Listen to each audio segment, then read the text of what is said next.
Welcome to Kick Unhealthy Relationships to the Curb. I'm Steve Vaccaro. Unfortunately, Stephanie McPhail, my co-host, is a little under the weather tonight, so she will not be with us, but she was severely missed, and we welcome her next week, and we hope that she recovers quickly from, I believe she has strep throat, so obviously that'll be very difficult for her. This is the Chapters Network. We are a nonprofit program that provides counseling, case management. We have a social media platform. We do it through networking, support, collaborations, and like I said, a platform for radio, TV, and social media. Chaptersnetwork.org. We've been here for a number of years now.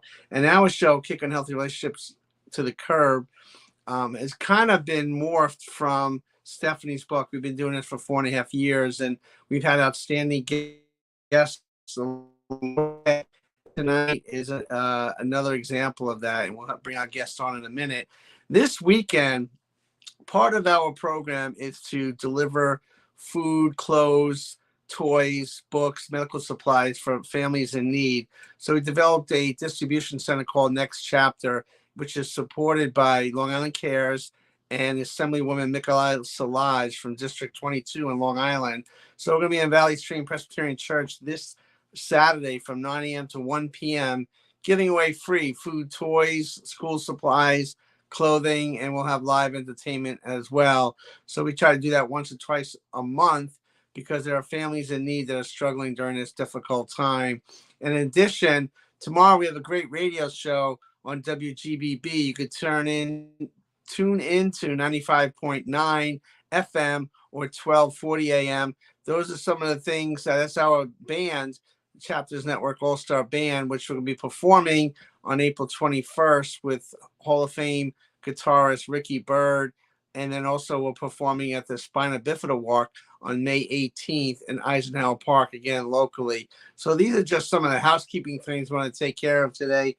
But we have an outstanding guest, Dr. Susie Mirskowicz, who is a renowned therapist and author, entrepreneur, and speaker. And she's been doing such great work for so many years. I believe she's on the line from California. So, Doctor, are you there? Yes, I'm here. Very happy to join you. Yes, thank you so very much. First of all, it's an honor to have you on the show tonight because I know you're doing such great work. As an author, speaker, entrepreneur, speaker, author, what do you put first? What's most important to you? Well, I guess being an entrepreneur is very important, but I have to say I loved being able to write a book called Sow in Tears, Reap in Joy, because I hope to inspire my audiences to climb out of whatever situation they were in and they can rise. And when you have a couple of books out there, one book is Sow in Tears, Reap in Joy. Talk about that book right off the bat. Okay, certainly. Well, back in the COVID time, I started writing my own book. Prior to that, I was in 3 other books as a collaborative author. So now I thought, well, I'm going to sit down and tackle my own story. So what I did is I accessed some journals that I had been keeping for my whole life, actually all the way back to elementary school. What I uncovered was that I was a little girl who was raised without a voice, very quiet, not allowed to ask questions. Those were the days when children were to be seen and not heard, and we were told that all the time. So I didn't feel like I had much of a sense of self. Consequently, when I grew up, I became a very compliant wife. I married a military man, and after the first few years were good, but then after a while, our relationship got very lopsided. He was emotionally abusive, and I had no idea that this was even a thing. I just thought that you got married for better or for worse, sit down and just do the best of it, put one foot forward after the other, just try to, get through life. And that was the only thing I knew. So after 24 years, he handed me divorce papers, and you could have bowled me over with a feather because I was in such a state of shock. I thought we would just be plodding along until the end of time. Mm. At this time, my whole life was upset because I thought, wow, I have two daughters. My husband's gone. I thought I was going to be Mrs. Flying Pilot forever because that's Mm. how I thought of myself. So then it was like, well, who am I now? I had to pick up the pieces, examine my life, try to make a new path for myself. But what I discovered in looking was that there was a pattern of dysfunction in my childhood that I felt created this wife that didn't have a voice, that couldn't speak up for herself and her daughters. So then when I looked back into my diaries, I saw that, wow, it just didn't start with me. My mother came from an abusive situation. Wow. My grandpa escaped from Poland in the early 1900s with just the clothes on his back because of the political turmoil they had there. And so nobody ever really got a feeling of being okay or sense of self that was positive. So let me ask you a question. I mean, obviously, the journaling when you were younger, the diaries that you kept at the time, was that an escape for you? Was that helpful to you? Did you kind of look forward to writing, or is that another chore that you had? How was that routine for you back then? You know what? I really think I loved writing in my diary because that was the only time my feelings could be brought out, because I was not asked to tell my feelings. I wasn't asked how I was feeling. It was just keep everything down with a lid on it. Don't talk about the family. Don't ask questions. Don't raise any topics. And everything was hush hush and under the surface.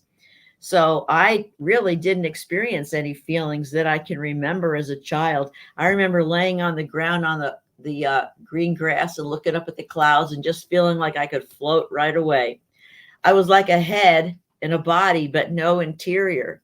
So Mm. it wasn't until my husband left me, after 24 years of marriage, that I felt like my spirit broke up and I was crying, but not only because I was a divorced wife, but I felt like I was crying for that little girl that never got to share her feelings for the whole life. And then it was just like a double volume. Wow. So let me ask you a question.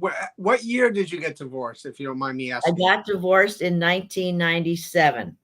Okay. So in 97, this whole transformation took place, right? I mean, all the work that you're doing didn't occur when you were married or when you were younger, correct? Correct. Because I was under the impression that you marry till death do you part, just make the best of it. Don't ask questions. Whatever he said, I didn't question it. If I did say something challenging, he'd say, "You're not supporting me as your husband."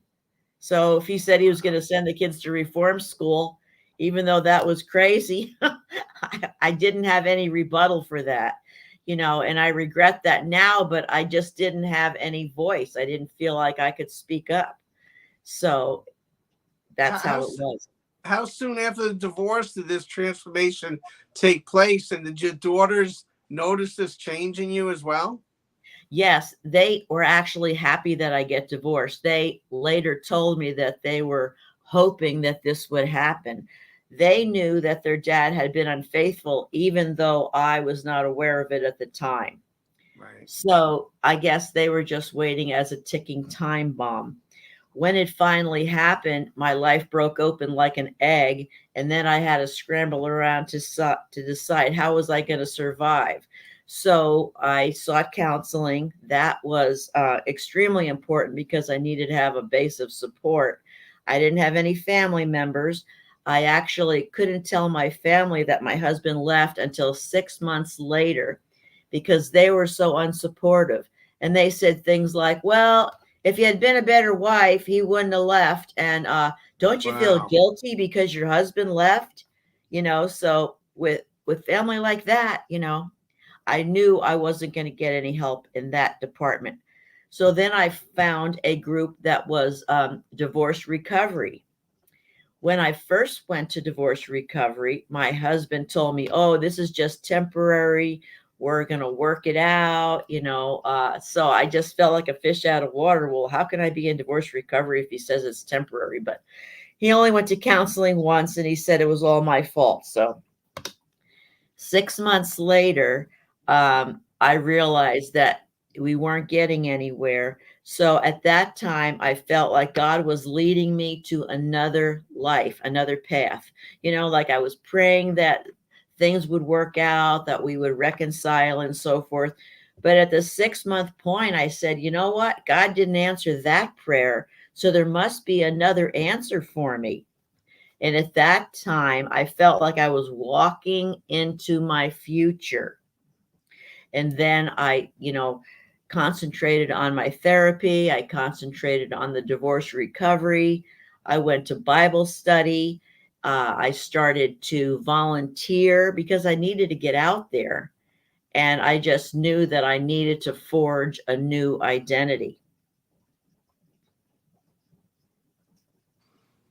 So this is Kick Unhealthy Relationships to the Curb. We're talking to Dr. Susie Merskowitz and reviewing it, reliving all of this. Would you give that all up to the work that you're doing now? Or do you think that is you had to go through some of that experience to be able to help people like you do now? Well, you know what? I think our best tools are those we learn in a painful way. And so what I learned is that we can regrow, we can reestablish ourselves, make a new beginning wherever we're at. It's just never too late to have a new beginning. Mm-hmm. And with your daughters, I mean, they're older now since 97, but was there a transitional period with your daughters after the divorce? Were you guys always close, or did you kind of evolve into a new relationship after the divorce? Well, you know what? When you raise your children in a dysfunctional family, they suffer. And I have to say, they both suffered. They both had to go to therapy. Ironically, my oldest daughter is a family and marriage therapist, so I guess that's not a surprise. But the thing is, the relationship was hard on them. Unfortunately, their father has never sought help, if you want to say that, because he doesn't believe he has any problems.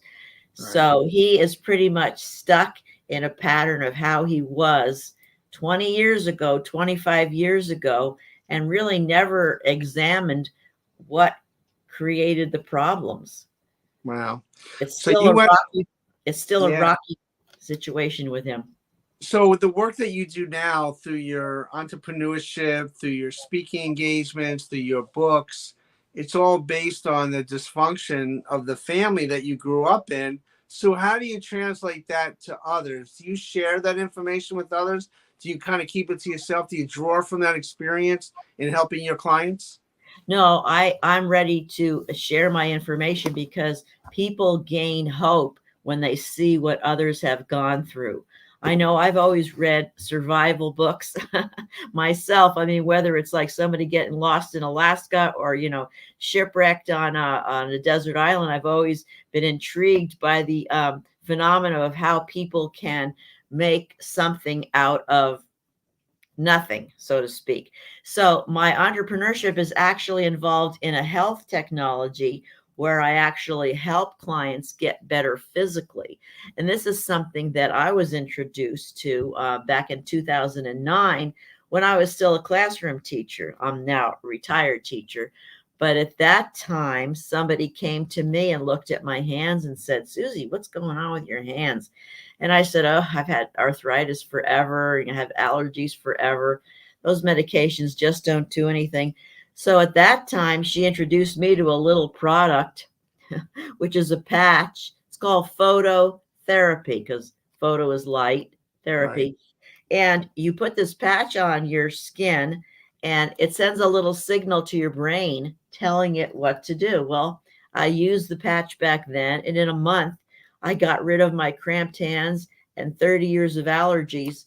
So I decided when I retired from teaching, this was going to be my new career. And that's what I'm involved with as an entrepreneur. Wow. And during the pandemic, did you have to pivot at all, or did the work kind of increase or decrease? Yes, I pivoted just like everybody else because instead of going out and making presentations, I actually made a lot and continue to make a lot of presentations on Zoom. So I can reach people everywhere. And I've got clients in Africa, the Philippines, and actually close to the North Pole. So now that we got Zoom, we're not limited by the weather, the climate, being sick. We just get on Zoom. And the commute's way better, right? Much better. You save gas. So, but you're telling me before the pandemic, you didn't do the virtual stuff. You kind of pivoted in a big way then, huh? Correct. Because now that Zoom was the way to go, I had to hop on board or else I'd be stuck back, on square one. Wow. So you've had a life where you kind of took your challenges or changes in life and made it best for you in the effort to help yourself, to help your family, and now to help others in such a big way. I commend you for that. Well, thank you. Yeah. So right now, what's the most rewarding aspect of what you do and the most challenging? The most rewarding thing for me is seeing someone transform their life. So, for instance, if somebody comes to me and they have fibromyalgia and I can lead them to a solution that doesn't involve drugs or chemicals, I am so happy. Or if they used to have, problems with their feet called plantar fasciitis or gout or sciatica or whatever you want to call it, if I can make their health not a problem so that they can go forth and be passionate about whatever their path in life is, that's so rewarding. Wow. Wow. I mean, I can feel that. And the most challenging aspect of the work? Finding the right people, because I can see lots of people that need help, but they don't realize that or they're afraid, you know? Now, when I was in high school, I found out there was an exchange program for college. I couldn't afford to go away to a 4-year school, but I could afford to go away for 1 year. So I put my little toe out there in that water and I tried it, you see? So the thing is, we have to try things by putting our little toe out, even though the water's cold and you might not know what the results are going to be. But if you don't try it, you're still stuck in the same pain you had yesterday. And that's a key thing. I live on that philosophy too. You don't always have to know the outcome, the results of it. It's the journey to get there. Are you doing the things in the way that you could empower yourself, inspire yourself, empower others, and inspire them at the same time, but not make it conditional? It's unconditional, and not knowing where you're going to go is okay as long as you're doing the things that are taking you there, right? Exactly. And you know what, Steve? We never know where it's going to lead. Right. You never know. All we can do is take one step and then you take the next step and then you take the next step, and doors open as you move forward. But sometimes people get frozen in place and are afraid to take one step. So in the work that you do, the initial work that you, when you're establishing rapport with the client, I would imagine some of them want to know what the end result is. They want to know. They want to be in control of that situation at all times. And you're kind of breaking it to them. That's not the way this is going to happen, right? Right, right. Because we don't know what the end result is going to be, but it's just part of a journey. And if you don't try the first step, you might never get better. Right. We already know the pain we feel now, but if we can take a step, whether it's going to a counselor, going to a recovery group, journaling our feelings, those are little steps that can lead us out of the bad feelings that are overwhelming. Now, back in high school, you mentioned that you were exchange student, or for one College. for college. Were you nervous or anxious about doing that? Or No, I wasn't anxious at all. I was so enthused. I remember telling my mom, I'm going to be jumping out of airplanes and climbing mountains. So I had that in my journal, so I remember. So that tells me my little spirit was ready to expand. Wow. Do you tell people, like, the benefits of journaling and writing a Yes, diary? I do, because journaling is so important. And we get into turmoil about all kinds of things every day. So I have a little journal, and I just sit down in the evening and I write down my observations. I felt frustrated about this. I felt sad about that. I felt happy about this, because it's just part of my story. Yeah, yeah, that's great advice. Now you've been part in co-authoring different books along the way too. Talk about some of those books. Yes, well, this one is called Maintain a Solid Mental Health. And a doctor from Canada, actually Alberta, Canada, contacted me. I guess she'd read my book, and she asked me if I would write some information where people could get tips on mental health. So basically, I looked back at the steps that I took to recover in my book, Sow in Tears, Reap in Joy. And I came up with strategies that can help us all recovering from whatever stressful situation we are going under. This one is called It's All About Showing Up. And this one is about 60 authors that are entrepreneurs all got together and wrote about their show up story. So in this one, I talk about several of the times I showed up in life and what the results of those experiences were. This one, 100 Most Successful Women, just talks about my health and empowerment business with the patches. Wow. This one here, a 2020, a year of faith. This was about how I navigated through the COVID situation, and other women talk about how they navigated as women of faith. So wait. Let me get back to that book. So not only did you pivot and working with people virtually, you actually wrote a book to help others kind of have that same kind of journey or similar. Right. Wow. I was one of the others that were co-authoring. Wow. In this one. Yeah. This one's called Love Your Haters. It sounds like it might be a negative book, but it's actually about forgiveness.